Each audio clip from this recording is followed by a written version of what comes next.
So our presentation today is about the role of neighborhood houses in settlement and integration, with particular reference to the Pathways to Leadership program, which was developed at Frog Hollow Neighbourhood House in Vancouver, British Columbia, and designed by Priti Shah. So given the limited time, I'm going to just give you a glimpse into what neighbourhood houses are about. I understand there are about 30 in the Toronto area, and there are 11 in Metro Vancouver, many more across the country and hundreds across the world. But at the heart of all of the work that we do are three main ideas. One is that community is very significant, that there is value in developing authentic, interdependent relationships, and thirdly, that there is importance in leveraging all aspects of positive human potential. The neighborhood house movement was founded on the principle that community is the building block of society rather than the individual.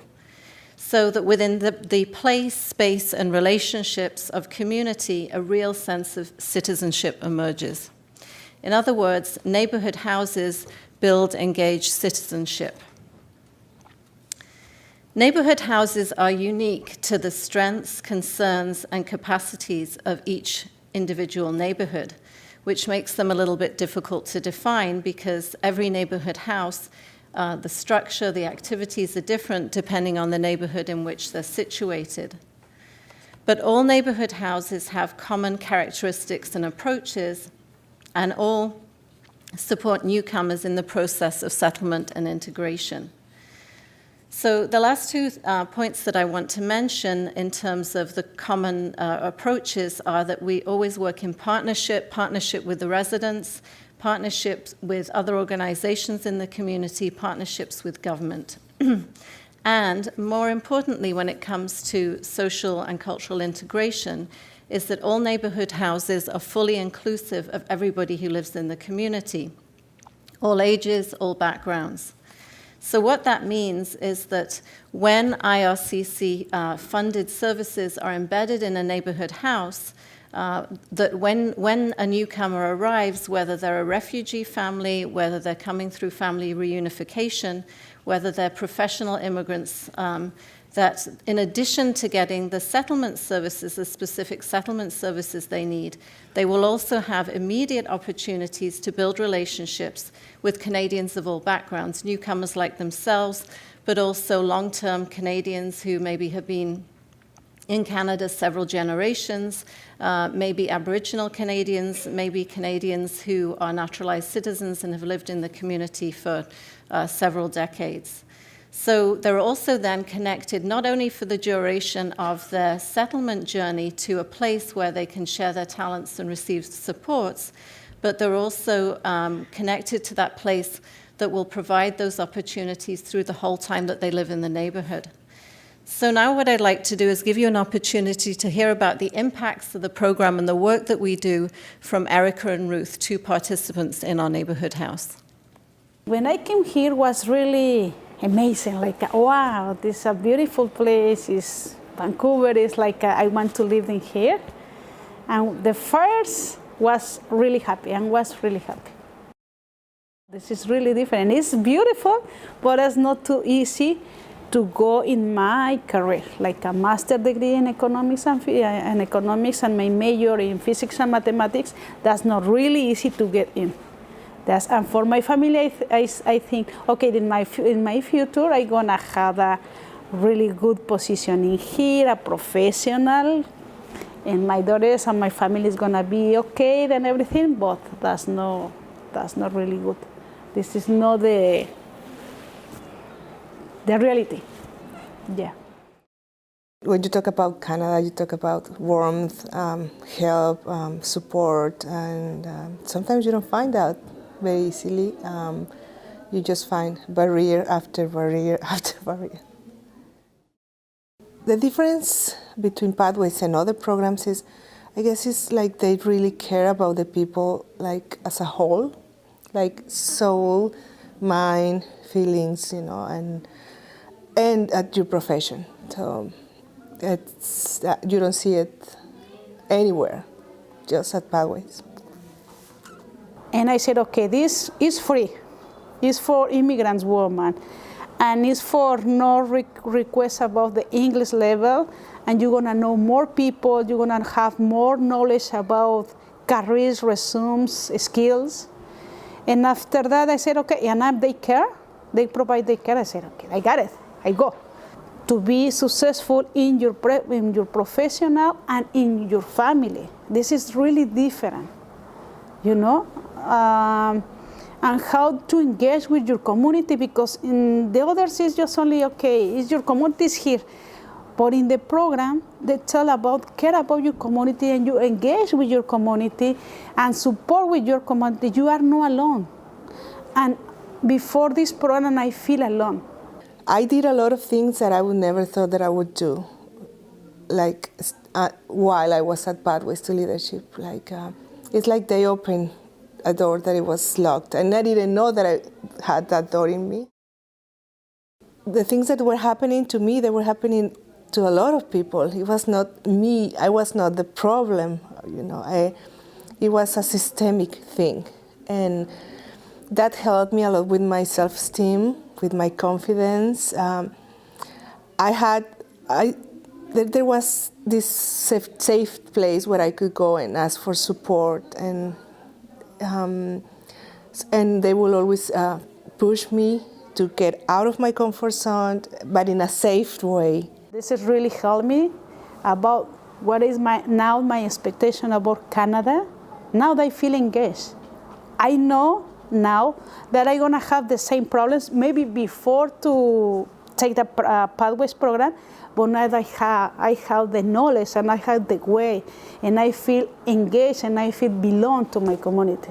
First, I can be who I am, and they will accept me with my past, with my culture, with my language. In that way, they will make me feel welcome and Canadian.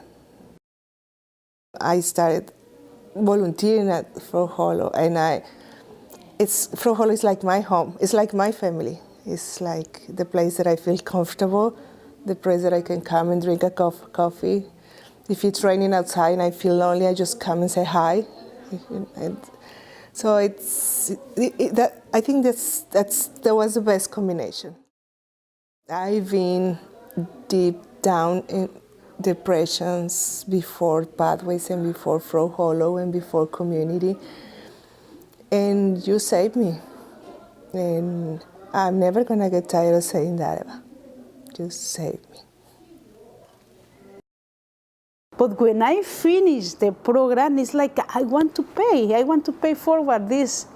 You know, this is different, because before I no connect with the people, no connecting with the community, and after Pathways program, I connected, and I said, okay, I want to do this because this program changed to me, and I want to change other women's, and I want to pay this for other people.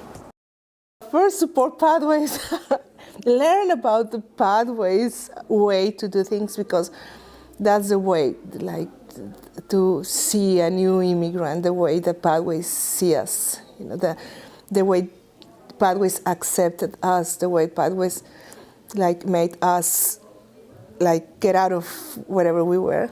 See people as a whole, see people, you know, like with everything, because we have a lot of things to give, you know, so yeah. So I would like to just briefly emphasize the issues that Ruth and Erica raised there around the underemployment that is faced by many immigrants, but particularly women. And that's been reinforced by many of the presentations today and yesterday, and was also, there's extensive research in that area, and we have a quote on the slide there which just highlights that issue.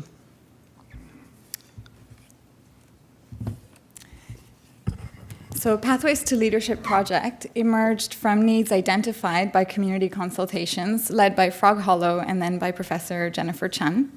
Namely, these were living wage work that utilizes women's expertise and information to successfully navigate Canadian employment and training systems. The barriers identified included lack of Canadian work experience, which we've heard today, self-confidence, social networks, and leadership skills. The project addresses these issues through a wide range of strength-based learning opportunities, focusing on strengthening participants' sense of identity and self-worth by encouraging them to take risks and to challenge themselves within a safe environment in the program. And also by building a network of support, connecting them to their community through the Neighbourhood House and also through civic engagement projects, which is one of our core elements of the program that supports community leadership. But participants select a community issue that they're passionate about, and they gain transferable work experience. For example, organizing events and public speaking. One example is one woman transformed the Neighbourhood House into a mock voting station before the provincial elections.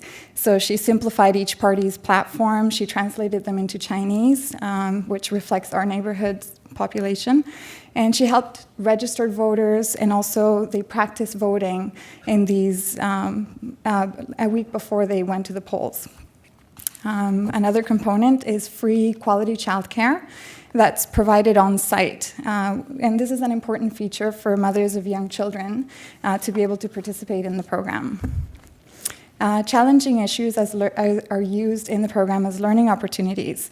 They provide a deeper analysis of systemic issues that connects them to the participants' experience, and also depersonalizes some of the challenges. The program doesn't shy away from discussions of difficult family situations or of gender and racial discrimination. They are actually used as learning opportunities in the classroom or in the program to teach important skills such as critical thinking, problem solving, and assertiveness.